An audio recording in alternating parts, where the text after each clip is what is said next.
Abu Bakr was an early convert of Islam. He was a close friend and confidant of the Islamic prophet Muhammad, and became the first caliph of the Islamic Empire, a successor to Muhammad's temporal position but not a prophet himself, as according to Islamic sources, that had ended with Muhammad. He helped his friend Muhammad through thick and thin in his mission and stayed by his side until the end of his days. After the death of the Prophet, he became the first of the 4 caliphs of the Rashidun Caliphate, as it is called by Sunni Muslims. In his brief reign of 2 years, he reunited the Arabian Peninsula and started conquests in Syria and Iraq, which were later carried on successfully by his successors until 656, when the First Islamic Civil War, the first fitna, erupted and expansion was temporarily halted. It was also during Abu Bakr's reign that the revelations dictated by Muhammad were compiled in the form of the Islamic Holy Scripture, the Quran. Early life. Abu Bakr Abdullah ibn Uthman was the son of Uthman Abu Quhafa of the Banu Taym clan of the Quraysh tribe. He was born in Mecca in 573. His real name was Abdullah, meaning servant of Allah. Abu Bakr was a nickname given to him due to his love for camels. It means father of a camel's calf. But the latter name caught on, and he is mostly referred to by it. He belonged to a rich merchant family and was well educated. He had a sharp memory and a fondness for poetry, which was one of the quintessential traits of Arabian gentlemen.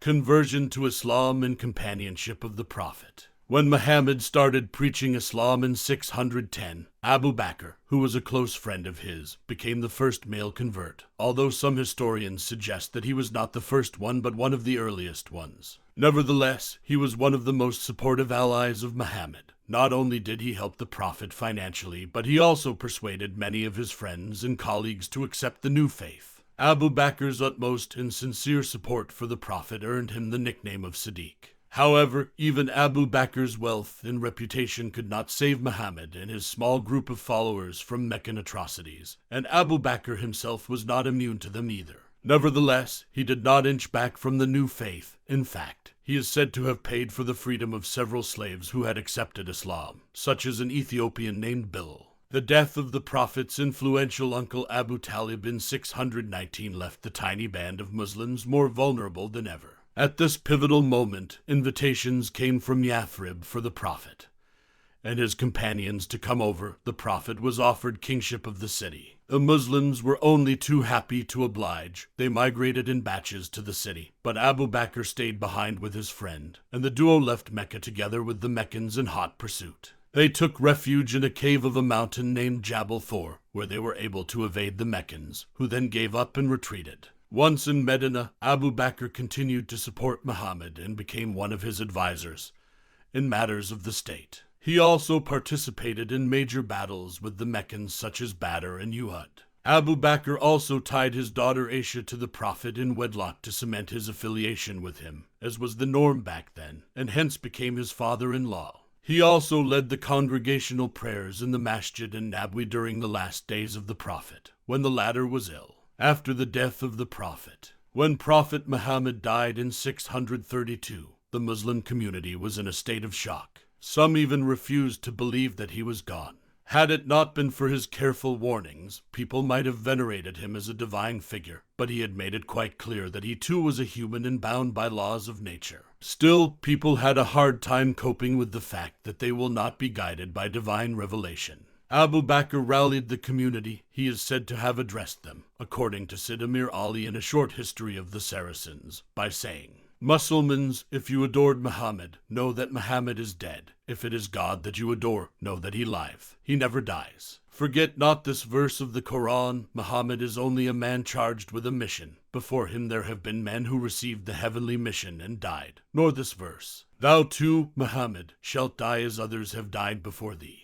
Another problem, a more practical one, was that Muhammad had made no clear indication as to who should succeed him, nor did he even hint what type of government should prevail after his death. Of the many followers of Abu Bakr, one notable man from the Banu Adi clan was Umar ibn al-Khattab. Umar too was an early convert and perhaps one of the most daring people in the whole community. He had a reputation for being strict and steadfast. With Umar's support, Abu Bakr became the successor to Muhammad's realm. He adopted the title Caliphate al-Rasul, shortened to Khalifa, hence the basis of Islamic caliphates was laid down by him. His claim was not uncontested, although different versions of events are quoted by various historians. The gist is the same. Many held the view that only Ali ibn Abi Talib, a son-in-law of the Prophet, and also a blood relative, held the right to inherit his realm. Ali's own involvement in pushing forward this claim is highly debated, though, but what is clear that his supporters, who came to be known as Shia Muslims or Shiite Ali, saw Abu Bakr as a usurper, and regardless of his achievements, they deny the authenticity of his claim as a caliph. First Caliph of Islam. Abu Bakr's first action as caliph was to dispatch an expeditionary force into Syria to avenge the defeat of the Battle of Mu'tah, as had been planned by the Prophet. This meant to show not only that the Muslims had not forgotten their fallen comrades, but also to declare that the caliphate would continue what Muhammad had started. But another issue arose in the deserts to the east of Medina. The Bedouin tribes that had accepted Islam less due to spiritual motivation and more for political reasons now renounced their support for the new faith. They claimed that their covenant ended with the death of Muhammad. They even refused to offer zakat to Medina. To make matters worse, many impostor prophets appeared in various tribes. The most notable one, Musaylima, referred to as the arch-liar by Muslims, had started his activities in the last years of Muhammad, and as Muhammad predicted, many would follow his example. Abu Bakr could not let the Arabs fragment away from his master's realm, let alone allow them to mold and twist his faith into different versions. Just as at the time of Muhammad, Medina stood as the bastion of Islam against the hordes of rebellious Arabs. Had Abu Bakr lacked leadership skills, he might not have stood up for the enormous undertaking, but as he was about to show, he was more than competent for his position. After he secured Medina from incursions from these apostates, he declared jihad against the traitors. Ridda wars. He summoned all able-bodied men of the faith under the banner of Islam.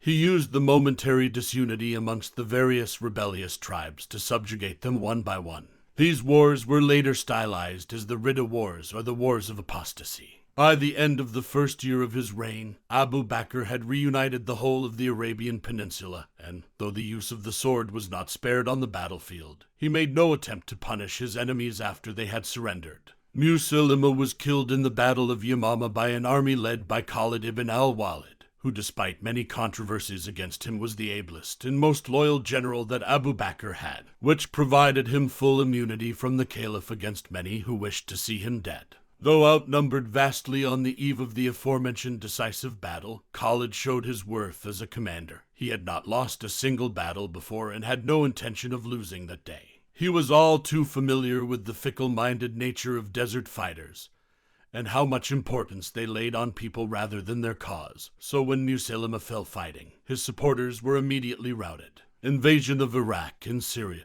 Abu Bakr, following in the footsteps of Muhammad, decided to direct the nascent energies of Arabian warriors to the neighboring lands of Syria and Iraq. The two superpowers had not only exhausted their resources with their constant warfare, but resentment amongst the populace had also reached unprecedented levels, and so when the Muslim armies appeared on their frontiers, the loyalists of empires scurried for their lives while the Monophysites and Nestorians of the Byzantine Empire and the non-Zoroastrian Arabs in Iraq willingly accepted their new lords. Khalid was sent to Iraq, where he was joined by a powerful Arab lord who helped him take the Iraqi city of Hira. Though successful and well-disciplined on the battlefield, Khalid disobeyed his caliph's clear orders by rather brutally executing Sasanian prisoners of war. In the meanwhile, in Syria, the Byzantine Emperor Heraclius, a warrior-spirited sovereign, prepared for an effective counterattack.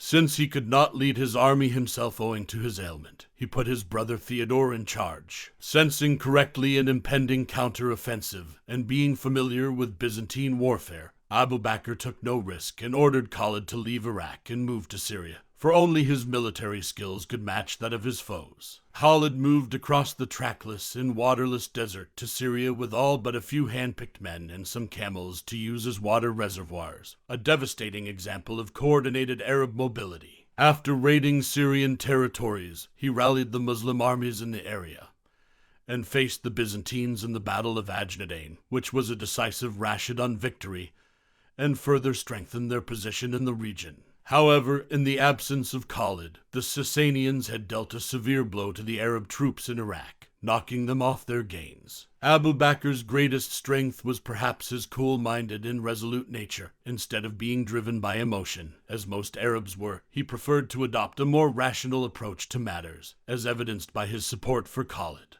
Although the general was not a paragon of virtue, Abu Bakr realized, before most others, that he was an irreplaceable asset. Compilation of the Quran. Abu Bakr also safeguarded the revelations dictated by Prophet Muhammad in the form of the Quran, an undertaking he was reluctant to commit to since the Prophet had not done so himself. Umar, however, pointed out the number of companions of the Prophet who had died at Yamama, and foreseeing a time when none remained to remember the Quran by heart, he warned Abu Bakr of the possibility that the revelations be subjected to change, which Abu Bakr could never let happen. Hence, he was forced to comply with Umar's request and ultimately preserve the revelations dictated by Muhammad for over 2 billion of his followers to read today. Abu Bakr ordered that all of the written revelations be gathered alongside those companions of the Prophet who had remembered the Quran by heart. Then he gave the duty to a trusted scribe of the Prophet, a man named Zayd ibn Thabit, to compile it in the same sequence as had been instructed by the Prophet. Since the revelations were not revealed in order, but Muhammad had informed his followers of the exact sequence, extreme care was taken that not even a single word of the Holy Scripture was changed, as in the eyes of the Muslims that would have been a great sin. After his death, the copy was given to Hafsa, a daughter of Umar and a widow of the Prophet, for safekeeping. Death and legacy. Abu Bakr did not live long enough to hear the tidings of the success at Ajnadain and the minor setback in Iraq, for he died of natural causes in 634 CE. Before departing this world, he nominated Umar ibn al-Khattab, his strongest and most able supporter, as his successor, who would reinforce Muslim troops in Iraq and order further expansion in Syria. Umar would carry on the same parameters of leadership, which would allow him to further expand the dominions of Islam. Whether Abu Bakr was a usurper or whether his claim was legitimate, he did achieve a great deal. Not only did he prevent the fragmentation of Muhammad's empire, which would have meant the extinction of Islam altogether, he ordered successful campaigns to Iraq and Syria, committed the Quran to writing, and he was also the first of the many to come to be called the caliphs of Islam.